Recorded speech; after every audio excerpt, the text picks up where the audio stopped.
কারণে যে ফুটবল খেলাটি এখানে অনুষ্ঠিত হচ্ছে, সেই ফুটবল খেলার চূড়ান্ত পর্বের খেলা আজকে অনুষ্ঠিত হচ্ছে লিও মিঠুন একাদশ এবং সুপারস্টার একাদশের মধ্যে। আমরা সকলেই এই খেলাটি চাবো যে একটা সুন্দর শান্তিপূর্ণ একটা খেলা হোক, এবং এই খেলার থেকেই আমাদের সম্মানিত দর্শকবৃন্দ, খেলোয়াড়বৃন্দ সকলের কাছে অনুরোধ থাকবে যে আমরা যেন এই খেলার দিকেই একটু ঝুঁকে থাকি, আমরা যেন মাদক বা নেশা জাতীয় জিনিস থেকে দূরে থাকি। আজকে আমাদের সকলেরই প্রত্যাশা যে আমরা নিঃসন্দেহে আমাদের খেলোয়াড়বৃন্দ একটা ভালো খেলা উপহার দিবেন। দর্শকবৃন্দ প্রত্যাশা করতেছে এই খেলাটি তারা সুন্দরভাবেই একটা খেলা চাচ্ছেন।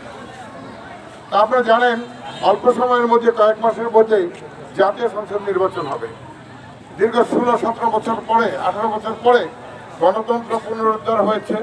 আমরা আশাবাদী যে ফেব্রুয়ারির মাঝামাঝি সময়ের আগেই একটা সুন্দর নির্বাচন আসবে, যে নির্বাচনে বাংলাদেশের জনগণ যার যার ইচ্ছা মতো স্বাধীনভাবে যাকে পছন্দ করবে তাকেই ভোট দিতে পারবে। এই ধরনের একটা পরিস্থিতি আমরা প্রত্যাশা করছি বর্তমান তত্ত্বাবধায়ক অন্তর্বর্তীকালীন সরকারের কাছ থেকে। আমরা প্রত্যাশা করবো এটাও যে আমাদের ধামরাই নির্বাচনী এলাকা ঢাকা 20,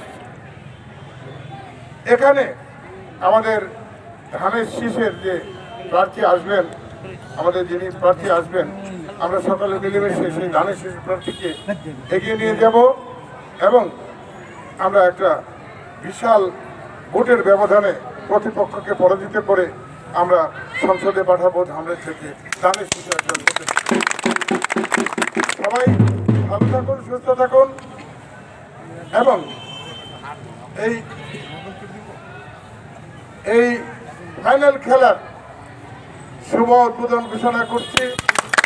খেলাটি যেন সুন্দর হয় এই প্রত্যাশা রেখে সকলকে ধন্যবাদ জানিয়ে আগামী দিনে বিএনপির পক্ষে, ধানের শীষের পক্ষে আপনাদেরকে সকলকে ঐক্যবদ্ধ থাকার জন্য অনুরোধ জানিয়ে ভোট প্রার্থনা করে আমি আমার বক্তব্য শেষ করছি। আল্লাহ হাফেজ, আসসালামু আলাইকুম।